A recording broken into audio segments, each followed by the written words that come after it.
Hi guys, welcome to Rootstem, and in this video I'm going to be talking about the chapter approved set from Workshop.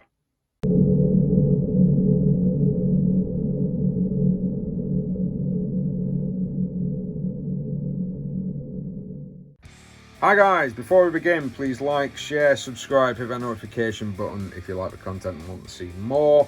Don't get me wrong, I'm a bit amateur, but that's the way I like it. This is the chapter approved set from Workshop. It is not a book, as I would think. It is a mini book. By the looks of it. Very small book. And this is your rule book. Not your rule book, this is your points values. It's they're very tiny. Tiny books with tiny text. Now I don't mind them being tiny because this means that it's easier to carry and it's easier to put in your bags. But I'm going to go through. Mainly this is just points values, and a lot of people's already gone through the points values. I'll be honest with you, it'll probably eventually be on Backscribe. So there we go. This though, this weirdly bound item, this is what you're mainly getting. Now, I'm not quite sure on why it's bound this way. These is the type of binding I could used to be able to do when I was at college, and it didn't cost a lot. That might be why. But these pages still feel like flimsy pages. They're not the greatest, if I'm honest. And the artwork in this is just basic bog standard artwork that we've seen before. It's a very awkward and very backward style of book. I'm trying to actually get into separate pages here. So basically, this looks very similar to what you've got in the main rule book for your missions. So you've got your battle size. Apparently the points limit's 1,000 or 2,000. It tells you what your points are, describes your warlord, can't include under strength units, yada yada yada. Minimum game tame sizes.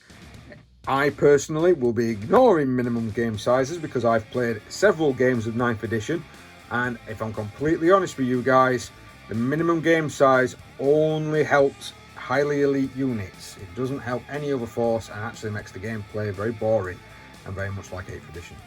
That aside, it's a really good it's a really good read. You've got the D33, so you've got about 9 missions for incursion for 1,000 points, and you've got 9 missions for strike force. So you're only really getting, majority of players I know don't play 1,000 points, and especially not going to play on a 2.5 by 3.5 foot board with 1,000 points, especially if you're a horde player. That is insane. I will state that the strike force one is more than likely. Although, again, 2,000 points is probably not going to be something that a lot of people might play. 1,500 to 1,750, if it's an evening, might be better. Are you going to be able to play these missions at that size? I'll be honest with you, you're probably going to be able to. But let's get on to the missions. Now, talking about secondary objectives here, some of them are the same, some of them are different, if I'm completely honest. Cut off the head as an example for Warlord one looks very different than what it does in the book, which is basically just slay the Warlord. This one, depending on when you kill the Warlord, depends on how many VPs you get. That could be quite interesting if someone's using Gazgul as an example, because he can be targeted pretty much throughout the game.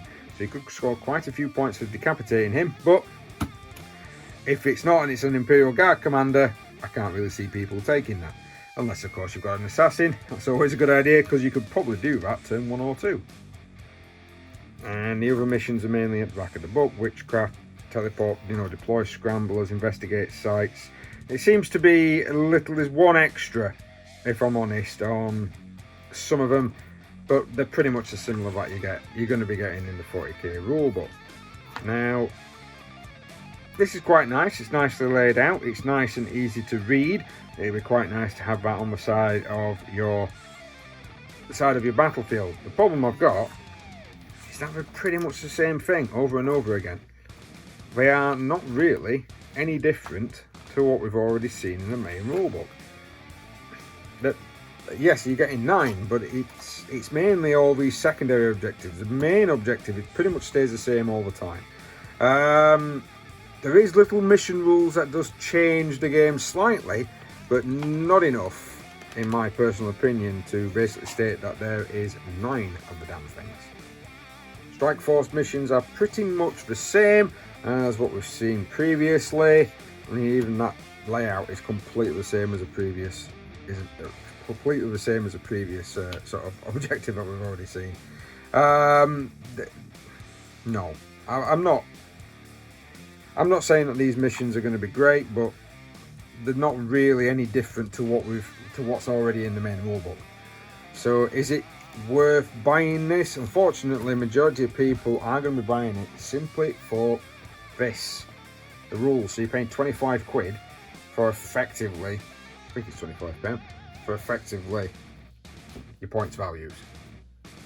Now, what I did find interesting is that they've actually pretty much put nearly every single rule in the back. And I'm talking even the odd rules. So the stratagems, strategic reserves are in there, terrain features are in there, and they've even put objective markers and rare rules in here. So this is your difference. For me, if you haven't got the main new rulebook, then did that page already come out? Oh my god, I even think it's fallen to pieces already. So if you haven't already got the rulebook, then I'll be honest with you, buy this instead. It's £25, comes with all the rules, some missions, and also comes with all your points. No point buying a rulebook when you can get that, which has got all the rules in. The only thing missing from this is the force organisation charts, which, on popular opinion, you're probably going to be able to download those or get them online within the first few weeks of the game coming out. So is this worth a purchase? If you've got the rulebook, no, it's not. It's the same thing again rehashed with points values.